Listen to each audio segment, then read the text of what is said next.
आज हम उत्तर ऋग्वैदिक कालीन सभ्यता के बारे में पढ़ते हैं, जो कि हमने टॉपिक पिछले 2 दिनों से स्टार्ट किया हुआ है। आज कल हमने उसके मृदभांड, उसका जो सामाजिक संगठन है उसके बारे में पढ़ा था। अब हम पढ़ते हैं ऋग्वेद के साहित्य के बारे में, यानी उस समय कौन कौन से जो है ग्रंथ लिखे गए थे, क्या क्या उस समय जो लिटरेचर में जो है विकास हुआ था। सबसे पहले उस काल में जो है ऋग्वेद लिखा गया था। यह सबसे पुराना वेद है। इस वेद में 10 मंडल है। 2 से 7 मंडल को परिवार मंडल यानी इसके मुख्य मंडल भी कहा जाता है। वह 1, 8, 9, 10 मंडल बाद में सम्मिलित किए गए हैं, यानी इनको बाद में इसमें ऐड ऑन किया गया है।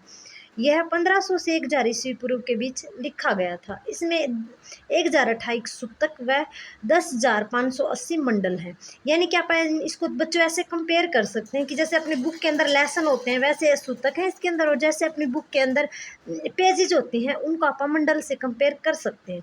10वां मंडल सबसे महत्वपूर्ण मंडल है। ऋग्वेद के जानने वाले को होत्रु कहते हैं, यानी जो ऋग्वेद को पढ़ लेता है ना बच्चों, उसे एक विशेष उपाधि दी जाती है, किसकी? होत्रु की। उसके बाद बात करते हैं यजुर्वेद के बारे में। यह दूसरा वेद है। इस वेद को 2 भागों में बांटा गया है, शुक्ल यजुर्वेद तथा कृष्ण यजुर्वेद। यानी जैसे आप चंद्रमा की कलाओं को 2 भागों में बांटते हैं ना बच्चों, चंद्र पक्ष, शुक्ल पक्ष और कृष्ण पक्ष, इसी तरह इस वेद को 2 भागों में बांटा गया है। यह गद्य शैली में लिखा गया वेद है। इस वेद में तरह तरह के बलि व रीति रिवाजों का विवरण दिया गया है, जो कि अंधविश्वास को बढ़ावा देते हैं। उसके बाद बात करते हैं तीसरे वेद अथर्ववेद के बारे में। यह वेद बाकी तीनों वेदों से पूरी तरह अलग है। इस वेद में जो आर्य नहीं है उन लोगों के विश्वास व विचार दिखाए गए। यानी पहले जो अपने बाकी 3 वेद है वो सिर्फ और सिर्फ आर्यों के बारे में बात करते हैं, लेकिन जो अथर्ववेद है वो जो गैर आर्य थे, यानी अपन नॉन आर्यन जिनको कह सकते हैं, उनके बारे में भी बात करता है। उसके बाद है चौथा वेद सामवेद। शब्द साम का अर्थ संगीत, यानी इसके नाम में इसके बारे में इसके अंदर जो जो चीज़ें हैं वो छिपी हुई हैं।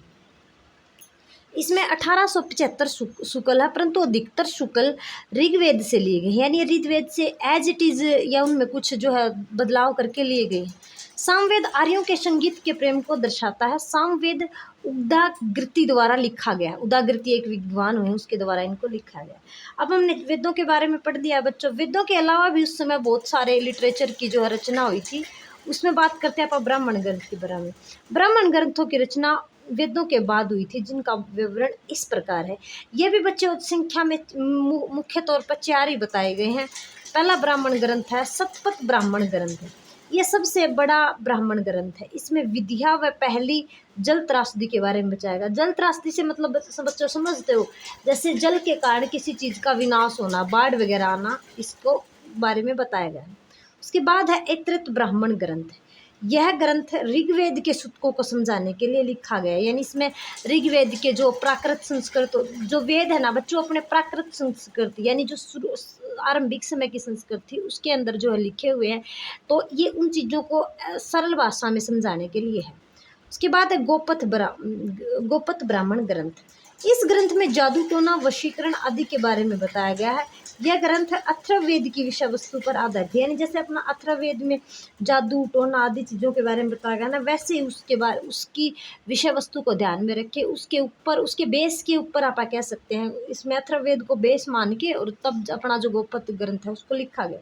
उसके बाद जैमिनीय ब्राह्मण ग्रंथ। यह ग्रंथ सामवेद की विषय वस्तु पर आधारित है। इस ग्रंथ में संगीत पर अधिक बल दिया है। जैसे कि अपना सामवेद का शब्द ही बच्चों ऐसा था कि भाई इससे अपने को क्या पता चलता है कि भाई ज़्यादा से ज़्यादा जो संगीत के बारे में पता चलता है। तो इसी तरह जो उसके ऊपर जो ग्रंथ लिखा गया है उससे जो है इनके बारे में पता चलता है। ठीक है बच्चों, आज के लिए इतना ही। कल हम जो अपना बाकी साहित्य रहता है, जैसे अपने उपवेद और अपने जो उपनिषद हैं, इनके बारे में आप पढ़ते हैं। ठीक है, अगर आपको अगर बच्चों पसंद आ रहा है तो आप लाइक शेयर और कमेंट करें, और अपने डाउट हैं जो वो कमेंट में कमेंट करें मेरे पास। ठीक है।